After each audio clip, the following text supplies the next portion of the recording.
A Polish immigrant selling ice cream from a pushcart in Washington, D.C., discovered something impossible hidden inside his customers' orders. Flavors that shouldn't exist. Combinations that made no culinary sense. A pattern that would expose the most dangerous Soviet espionage network operating on American soil. And the code was hiding in plain sight where nobody thought to look. Summer 1957 brought oppressive heat to the nation's capital. The kind that made asphalt shimmer and turned government offices into ovens, despite the new air conditioning systems that wealthy departments had installed after the war.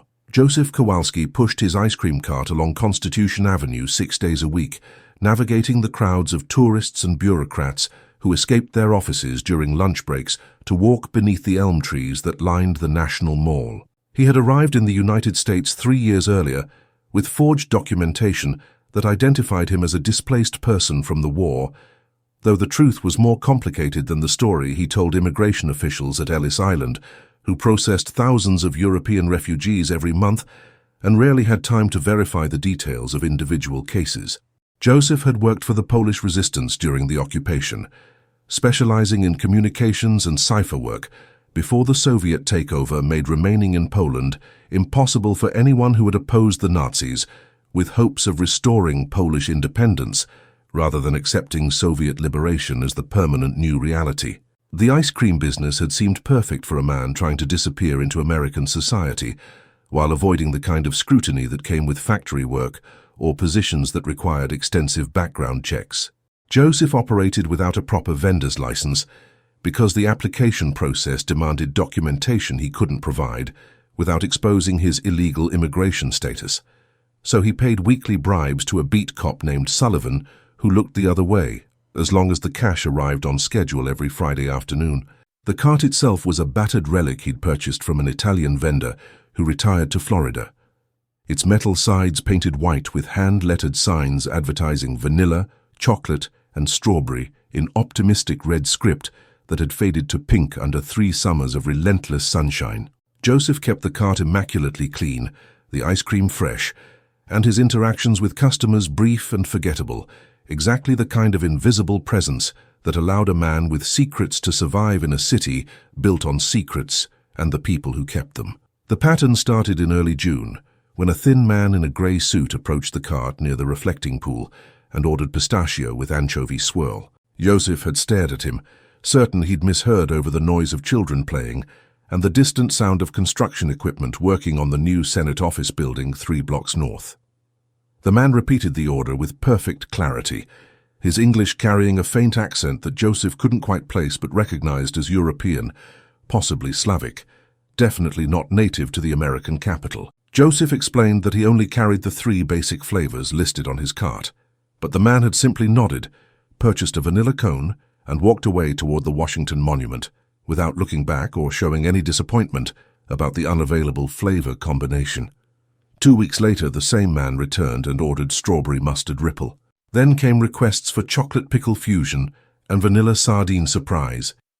Each impossible flavor combination delivered with the same neutral expression and the same lack of surprise when Josef could only offer his standard inventory.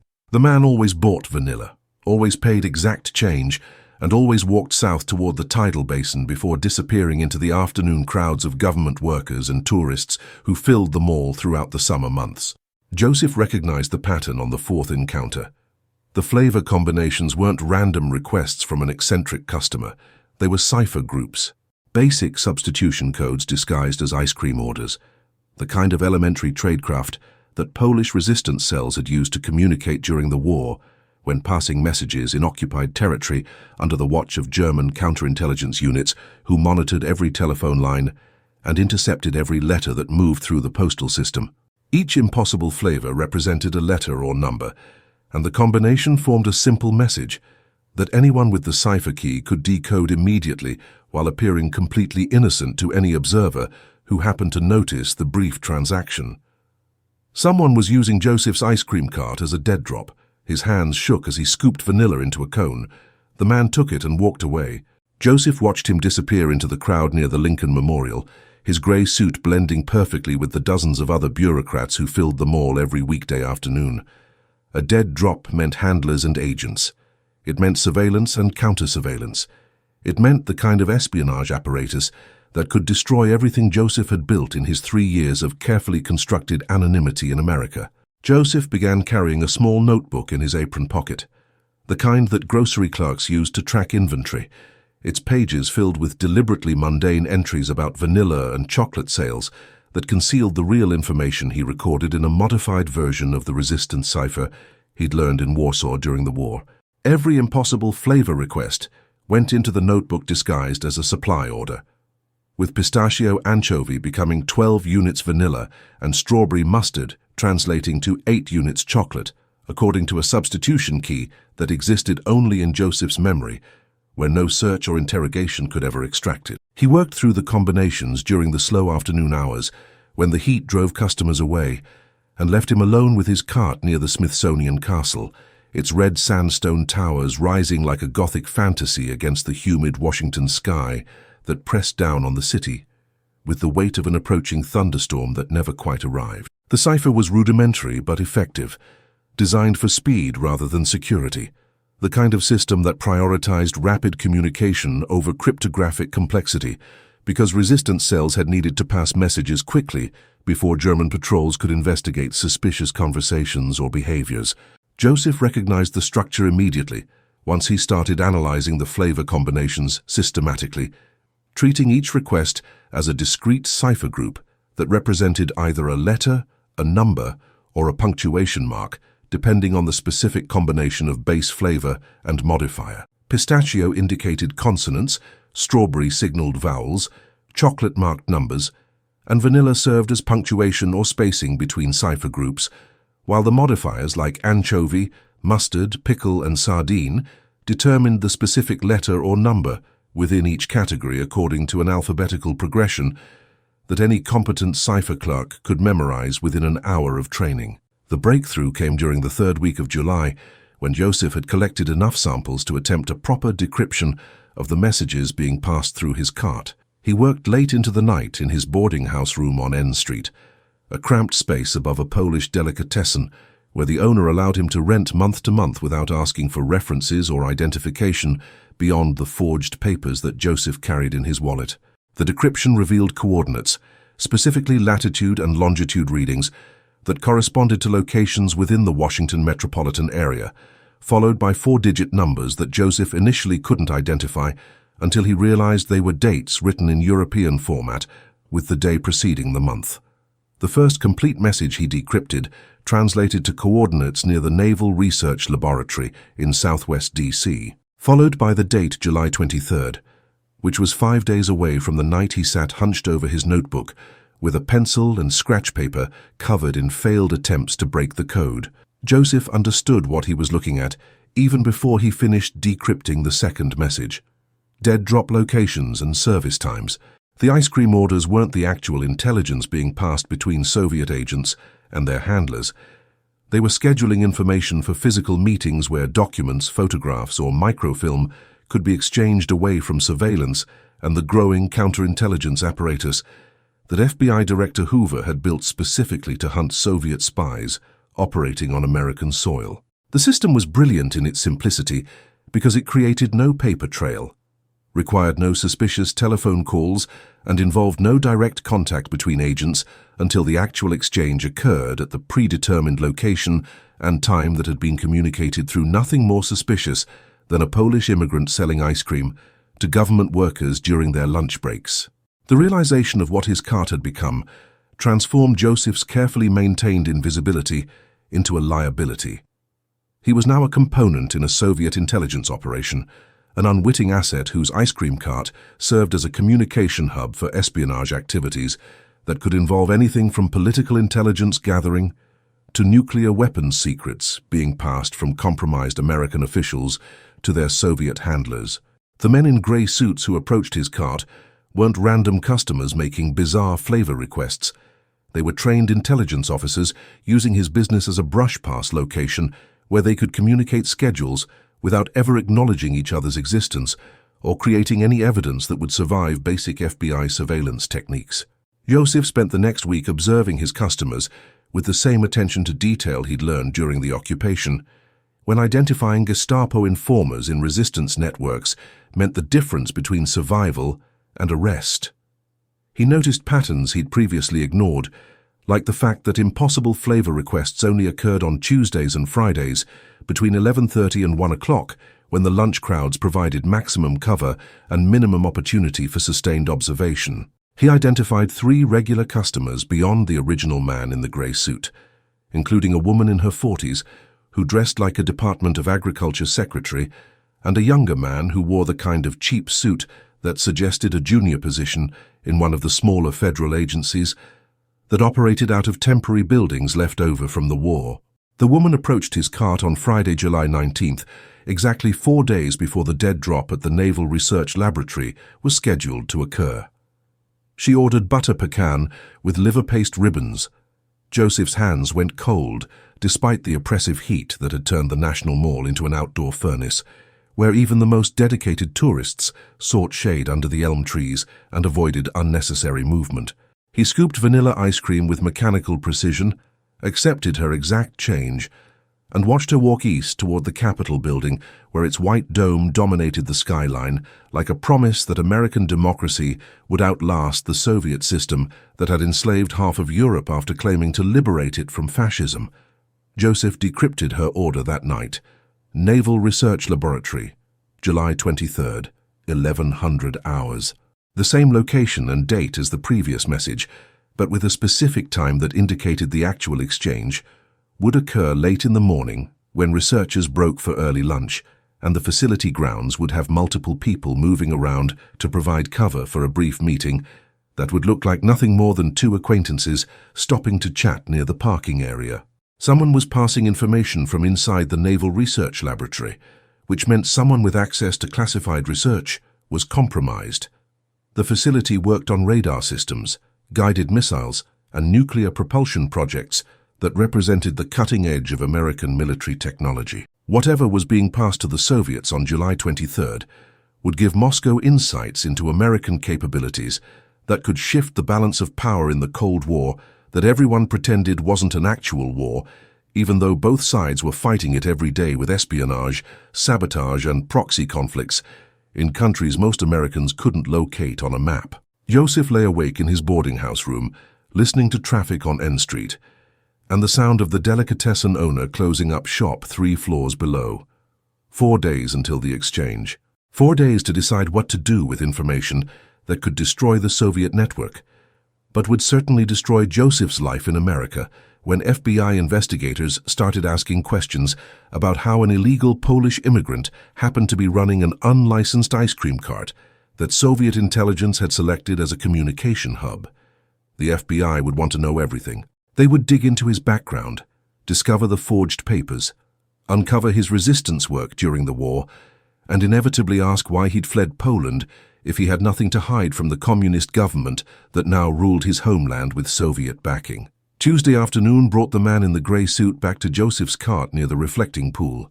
He ordered chocolate sardine fusion with extra pickles. Joseph's hand shook as he reached for the vanilla scoop. The man noticed. Their eyes met for exactly 2 seconds. The man smiled, took his cone and walked away toward the Washington Monument. Joseph opened his notebook. His pencil point broke against the paper. The man had just communicated the final confirmation code for the Naval Research Laboratory exchange, but he'd added something new to the message. The extra pickles weren't part of the standard cipher. They were a modifier, a warning. Someone knew that Joseph understood the codes. Joseph stopped sleeping. He spent Wednesday night watching his boarding house door from a chair positioned against the far wall, where he could see both the entrance and the single window that overlooked the alley behind N Street. His Polish military pistol from the war resting on his lap beneath a folded newspaper that he pretended to read whenever the landlord's footsteps passed in the hallway outside. The weapon was a Vis 35 that he'd smuggled into America inside a false bottom in his traveling trunk, disassembled and wrapped in oilcloth that had kept the parts from rusting during the ocean crossing and the 3 years since then when it had remained hidden under the loose floorboard beneath his narrow bed. He'd assembled it after returning from the mall on Tuesday, his hands remembering the sequence automatically. Despite the years since he'd last performed the action in a bombed-out apartment in Warsaw, while Soviet artillery pounded the city and the resistance realized that their liberation was actually an occupation by a different army wearing different uniforms but maintaining the same contempt for Polish independence. The surveillance began Thursday morning. Josef spotted the first watcher from his cart near the Smithsonian Castle, a young man who bought a newspaper from the vendor stand across the mall and then spent 40 minutes reading the same page while positioned where he could observe every customer who approached Josef's location. The watcher changed at noon when a different man took over the observation post, this one pretending to sketch the castle's Gothic architecture while actually documenting everyone who interacted with the ice cream cart during the lunch rush when government workers flooded the mall seeking brief escapes from their air-conditioned offices. Josef maintained his normal routine with mechanical precision, scooping ice cream and making change, while his mind catalogued every detail of the surveillance operation that had materialized around him like fog rolling across the Potomac on cold autumn mornings when the temperature dropped and the river exhaled moisture into the Washington air. They were professionals. Soviet intelligence wouldn't trust an operation this sensitive to amateurs or recent recruits who might panic under FBI counterintelligence pressure. So the watchers following Josef represented trained officers who had survived long enough in the field to develop the instincts and tradecraft necessary for operating in hostile territory where a single mistake could compromise years of network building and destroy dozens of assets who had been carefully cultivated and positioned inside American government institutions. The fact that they were watching him openly, rather than attempting concealment, told Josef everything he needed to know about his current status in their operational planning. They wanted him to see the surveillance.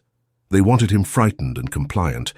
They wanted him to understand that breaking the pattern now would have consequences that extended beyond simple deportation or arrest. Friday brought the woman in the Department of Agriculture dress back to his cart, but this time she didn't order impossible flavors. She bought chocolate ice cream, consumed it while standing directly in front of Josef's cart, and spoke in Polish while maintaining a pleasant smile that suggested a casual conversation between fellow immigrants discussing weather or neighborhood gossip. She told him that his cooperation was appreciated and would continue to be appreciated as long as he maintained his current business practices without drawing attention from authorities or attempting to communicate with law enforcement. She mentioned his landlord by name, then described Josef's boarding house room in detail, including the loose floorboard under his bed, which meant they'd searched his space while he worked and discovered the hiding place where he kept his forged immigration papers and the small amount of cash he'd saved toward eventual citizenship application fees that he could never actually submit without exposing his illegal status. Josef understood the message. They knew everything about him. They had leverage. They would use it if he became a problem. The woman finished her chocolate ice cream, thanked him in English, and walked east toward the Capitol building, while Josef stood behind his cart, feeling the summer heat press against his skin like a physical weight that made breathing difficult and thought impossible. He had 48 hours until the Naval Research Laboratory exchange. 2 days to decide whether to maintain his silence and remain complicit in espionage that could give the Soviets access to American nuclear research, or risk everything he'd built by approaching the FBI with information that would destroy the network but guarantee his own arrest and deportation back to Poland, where the communist government maintained detailed records of resistance members who had fled rather than accept Soviet occupation as permanent reality. The decision crystallized Saturday morning when a new customer appeared at Josef's cart near the reflecting pool, a nervous man in his 30s who wore thick glasses and carried a leather briefcase that marked him as someone who worked with documents rather than physical labor. The man approached the cart 3 separate times during a 2-hour period, purchasing ice cream each time, but never consuming it, instead walking a few yards away and disposing of the cone in a trash receptacle before circling back for another purchase. Josef recognized the behavior immediately from his resistance work during the occupation. The man was attempting counter-surveillance detection, making multiple passes at the same location to identify any watchers who might be following him and documenting his activities for later analysis by counterintelligence officers who specialized in identifying compromised assets before they could pass classified information to enemy handlers. The man finally committed on his fourth approach, ordering vanilla turpentine twist, in a voice barely above a whisper that Josef had to lean forward to hear over the noise of tourists and children playing near the water. Josef decrypted the message in his head while scooping vanilla into a cone. Naval Research Laboratory, July 23rd, 1100 hours. Package ready for transfer. Maximum classification level. The man paid exact change, took the cone, and walked rapidly north toward Constitution Avenue, where he disappeared into the crowd of Saturday shoppers and tourists who filled downtown Washington on summer weekends, when the weather drove families out of their suburban homes in Maryland and Virginia to visit monuments and museums that celebrated American history and democracy. Josef closed his cart early and pushed it back to the storage garage on F Street, where he paid monthly rent to keep it overnight in a locked bay that protected the equipment from weather and vandalism. The man with the briefcase was the source. The person inside Naval Research Laboratory who had been compromised and was now passing classified information to Soviet handlers through the dead drop system that used Josef's ice cream cart to communicate scheduling details. The encryption key, the observation protocols, the careful timing, all of it had been designed to protect that single asset who had access to research that Moscow desperately wanted and Washington desperately needed to protect. Josef walked to the Library of Congress and spent the afternoon in the public reading room researching Naval Research Laboratory projects that might interest Soviet intelligence enough to justify the elaborate network he'd uncovered. The library's newspaper archives contained occasional references to the facility's work on guided missile systems and nuclear propulsion research for submarines, projects that represented billions of dollars in American military investment and decades of potential strategic advantage if the technology remained exclusive to the United States and its allies. The nervous man with the briefcase wasn't passing routine intelligence about troop movements or diplomatic cables. He was compromising weapons research that could determine whether American cities survived a nuclear war that both sides prepared for, while pretending it could never happen. Sunday morning, Josef made his decision. He couldn't remain silent while Soviet intelligence acquired American nuclear secrets through his ice cream cart, even if exposure meant deportation and possible execution if Polish authorities discovered his identity and resistance background. He walked to a payphone 3 blocks from his boarding house and dialed the FBI field office number listed in the public directory, his hand shaking as he fed coins into the slot and waited for someone to answer the weekend duty line. The call connected to a duty agent who identified himself as Special Agent Morrison and listened without interruption while Josef explained in accented English that he had information about Soviet espionage activities involving a dead drop system at the Naval Research Laboratory, scheduled for Monday morning at 1100 hours. Morrison asked him to repeat the location and time, then requested that Josef come to the field office immediately to provide a detailed statement and meet with counterintelligence specialists who would want to document everything he knew about the network operations and the agents he'd observed. Josef hung up without responding. He couldn't go to the FBI office. The surveillance team watching his movements would notice immediately if he deviated from his normal Sunday routine of attending Mass at St. Stephen Martyr Church on Pennsylvania Avenue, followed by afternoon reading in his boarding house room. He needed a different approach, something that would expose the network without requiring him to surrender himself to federal authorities, who would inevitably discover his illegal immigration status and forged documentation during any background investigation. He had 24 hours to find a solution. Monday morning at 1100 hours, the exchange would occur at the Naval Research Laboratory. Josef needed to be there, not to stop it, to document it, to identify everyone involved so that when he finally did contact the FBI, he could provide them with enough information to justify granting him immunity in exchange for testimony that would dismantle the entire network and protect American nuclear secrets from Soviet acquisition. Monday morning arrived with cloud cover that threatened rain but never delivered. The gray sky hanging over Washington like a physical manifestation of the tension Josef felt as he pushed his ice cream cart toward the Naval Research Laboratory compound in southwest D.C. instead of his usual route along the National Mall. He had dressed in his best clothes beneath his vendor's apron, the suit he'd worn exactly twice since arriving in America, for occasions that required looking respectable rather than invisible, and he carried his notebook in his pocket alongside the disassembled Vis 35 that he'd wrapped in oilcloth and hidden beneath the false bottom of his cash box, where casual inspection would never reveal it.